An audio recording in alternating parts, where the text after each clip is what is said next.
அண்மை செய்தி. ஓய்வூதியதாரர்களுக்கு பணப்பலன் வழங்க நிதி ஒதுக்கீடு செய்யப்பட்டிருக்கிறது. 38 கோடி ரூபாய் நிதி ஒதுக்கீடு செய்யப்பட்டிருக்கிறது. அண்மை செய்தியாக பார்த்து வருகிறோம். கூடுதல் விவரங்களோடு இணைகிறார் செய்தியாளர் பாரிகார்த்திக். பாரிகார்த்திக், வணக்கம். விவரங்களை வழங்கலாம்.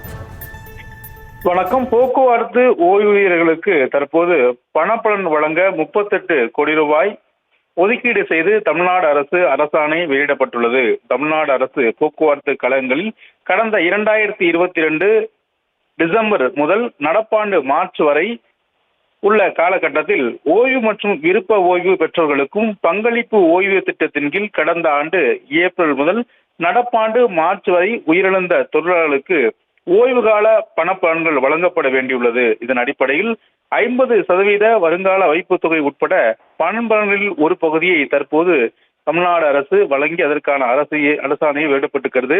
கிட்டத்தட்ட 38.73 கோடி ரூபாய் செலவில் தற்போது இந்த அரசாணை வெளியிடப்பட்டிருக்கிறது.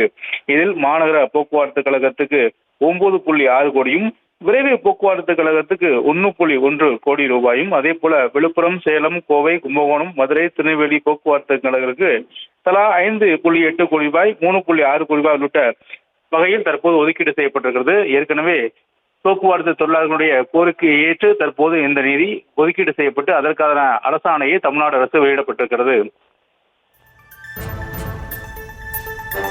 விவரங்களை வழங்கியமைக்கு நன்றி பாரிகார்த்திக். செய்திகளை உடனுக்குடனும் துல்லியமாகவும் தெரிந்து கொள்ள சப்ஸ்கிரைப் பண்ணுங்க.